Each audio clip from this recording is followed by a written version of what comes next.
Welcome to Miniature 520. On today's video, I'll explain the whole story of Resident Evil 7 Biohazard. Let me tell you something about this game. For me, Resident Evil 7 is the scariest and also the most horror game of the franchise. In this game, we will play as a new character called Ethan Winters, where we did not see his face for the whole time. And now, let's get started with the story. The story starts with a guy named Ethan Winters who's looking for his wife Mia.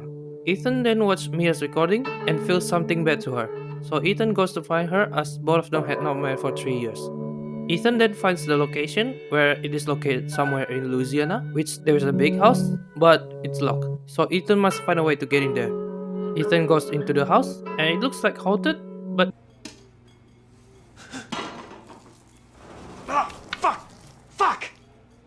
also kind of disgusting. Ethan then learns about the owners of the house, which is the Baker's family. Ethan goes to the sewer and finds Mia where she was being imprisoned.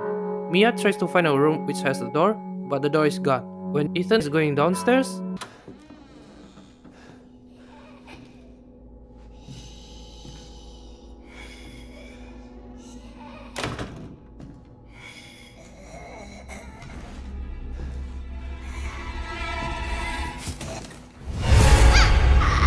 Mia tries to kill Ethan and headbutt herself as if someone possessed her.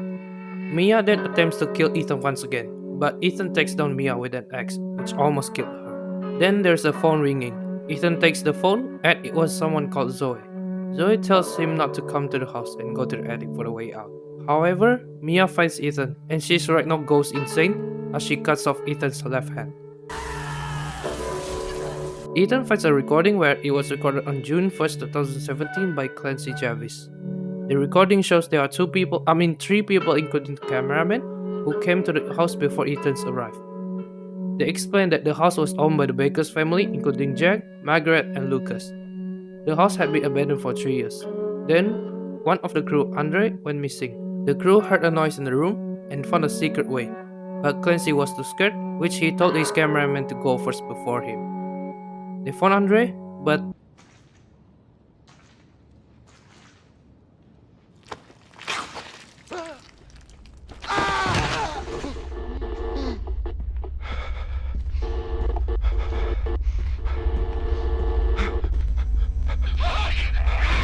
moving back to Ethan. Ethan's crazy wife ambushed him while yapping something which I did not really understand what she's talking about. Then Ethan kills her with a gun. However, a man appeared to both of them and said, "Welcome to the family, son." The man brings them to his house. While in between conscious and unconscious state, Ethan hears someone tell him not to die and fixes Ethan's left hand.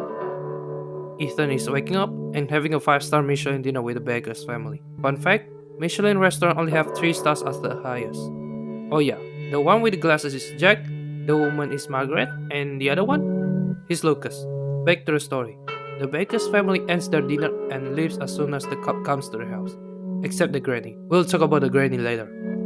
Ethan tries to run away and meets the cop. Ethan was asking for help, but the cop did not really listen to him. So Ethan asks for a gun to defend himself. But instead, the cop gives him a fucking pocket knife. No, I'm not making this script. It was already in the game.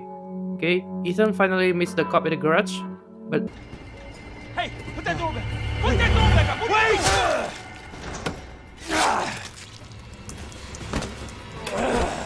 before continuing to the story, I want to tell you something about Jake Baker.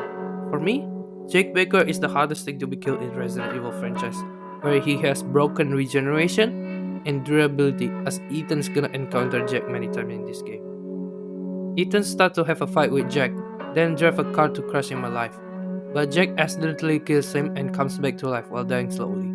Ethan tries to escape from Jack, but Jack intimidates him and flexes his power by shooting himself. Do I have your attention, boy? You're about to see something wonderful. Fuck! Shortly, Zoe calls Ethan about Jack, who actually is her dad. So Zoe is also part of the Baker's family. Ethan tells Zoe that her father is dead. Ethan then tries to go somewhere and Jack tries to kill Ethan, but Ethan avoids Jack. Ethan then watched Mia's another recording that was recorded on July 19, 2017, where Mia told him that some of her actions were not done by herself, and Mia was currently being chased by Margaret. While hiding from Margaret, Margaret yaps about Mia and Zoe are plotting something together, while also yaps about Evie. Mia fights an escape, but being close, and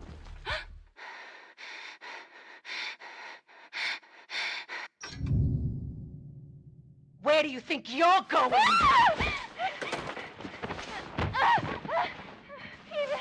Ethan, please help. Ethan, help. No! Mia was captured by Margaret, which explained why Ethan saw Mia being imprisoned. Ethan sees Jack is coming, but luckily, Jack didn't see him and goes away. Shortly, Jack finds Ethan, and Boom!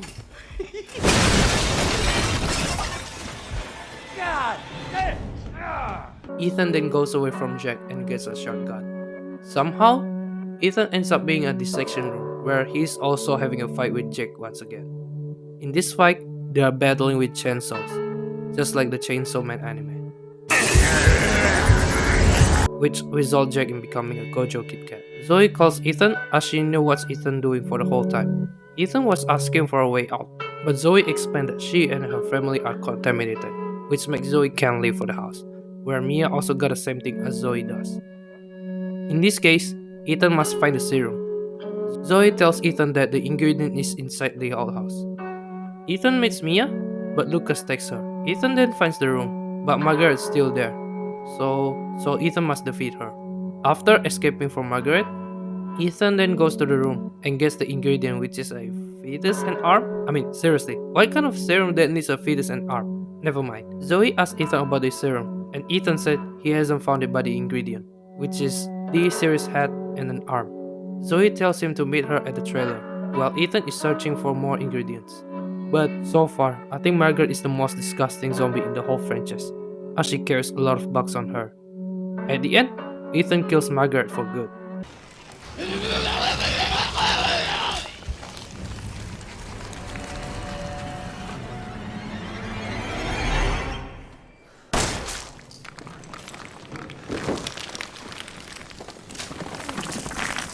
Fucking stay dead, okay?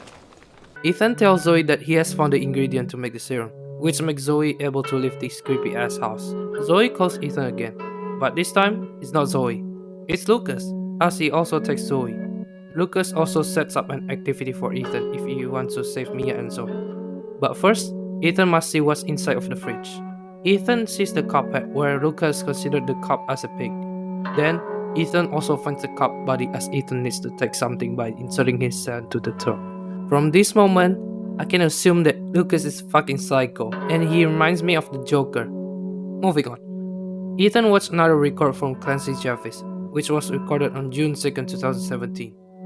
The recording starts showing Lucas took Clancy to his game.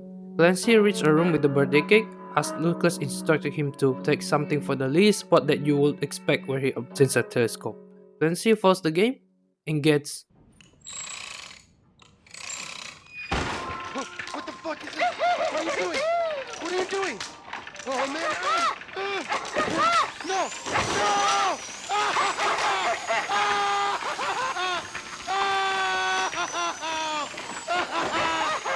What the fuck? and also a birthday party from Lucas.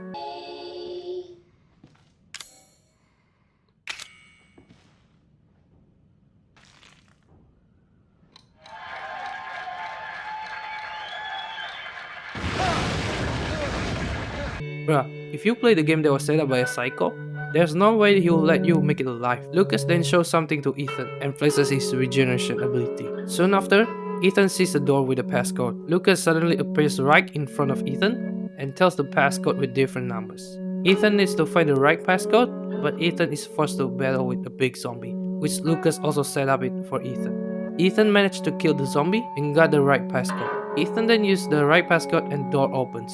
But the game is not finished. Ethan must do the exact game that were played by Clancy before. But at least, Ethan survived from Lucas' crazy games. Ethan gets the ingredient and see both Mia and Zoe being tied up, but Lucas wants him and disappears from the screen. Ethan finally reaches Mia and Zoe. Zoe then makes 2 serum, which Ethan takes both of them. And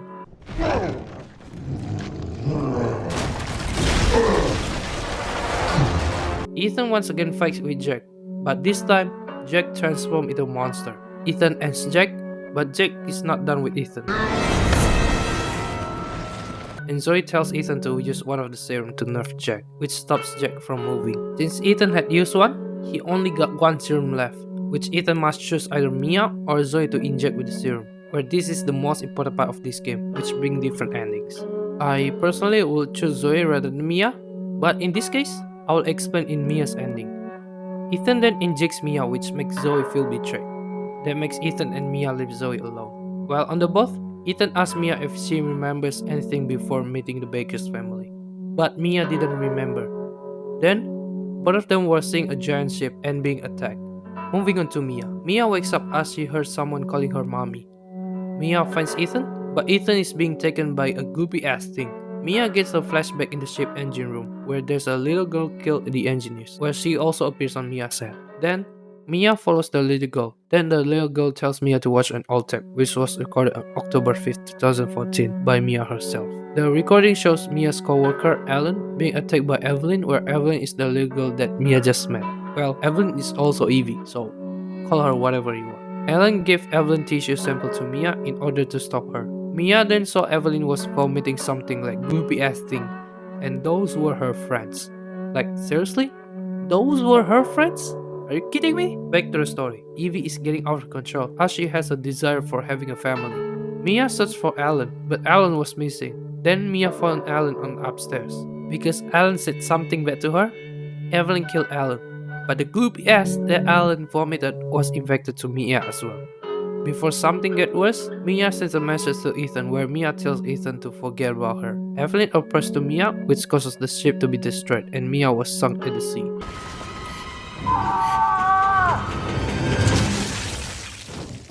We'll be together forever.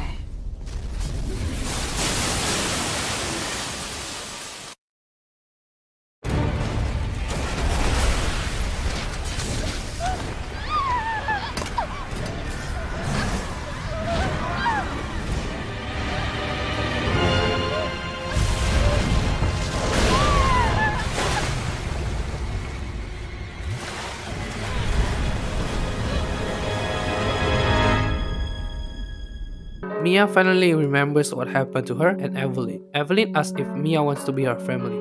But of course, Mia be like, "We will never be a family." Then Mia finally finds Ethan on the bottom level of the ship.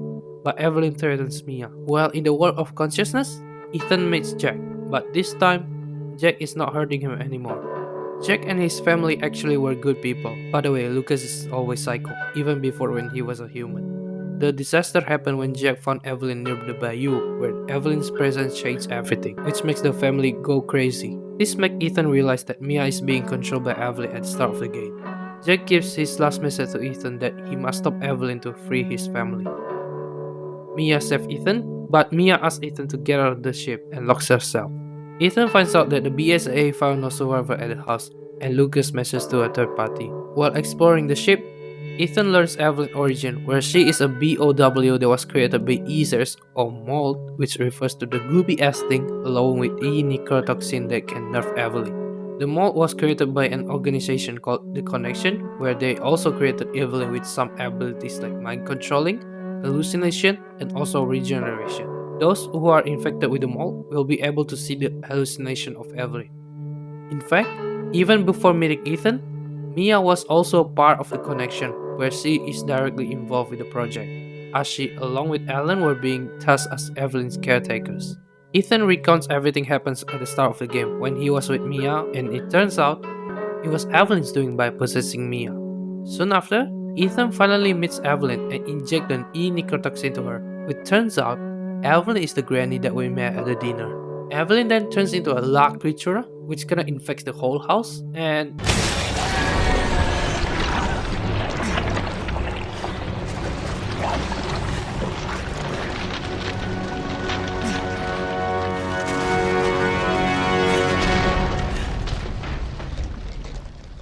Ethan finally ends the 3 years tragedy by ending Eveline's life. Then, Ethan is rescued by the Redfield. I mean, you know, it's our gym, bro. Chris Redfield, where he's currently working for the Blue Umbrella. Luckily, Mia is still alive at the end, where both of them are able to open new chapter of their life. The end.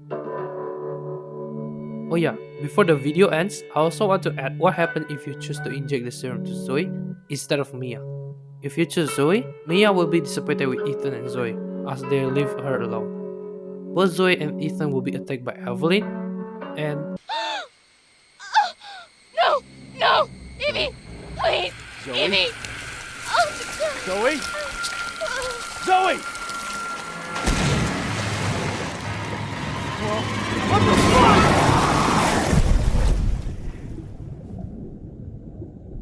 at this stage, I assume Zoe is already dead. But when Mia saved Ethan, Eveline possessed Mia, which forced Ethan to end Mia's life. Kill him! Kill him! Kill him!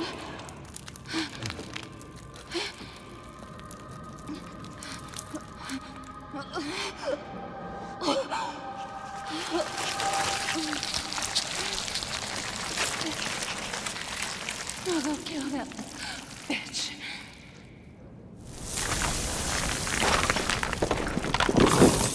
Same as Mia's ending, where Ethan kills Eveline at the end, but when he being rescued by Chris, only Ethan is in the chopper and sees Mia for the last time through the phone and say goodbye to her. In fact, the Zoe ending is the bad ending, while Mia ending is the good ending. Alright, that's all for the main story of Resident Evil 7 Biohazard. I think this game is really saved the Resident Evil franchise. At the time, the franchise was almost left by the fans because the story of Resident Evil 5 and 6 were kinda got a bad reaction, and also the combat is not like the original Resident Evil franchise. So yeah, this game is really saved the franchise a lot. I actually want to explain DLC in this video, but I don't want to make it too long, so I'll explain the DLCs on another video. As always, thanks for watching, bye.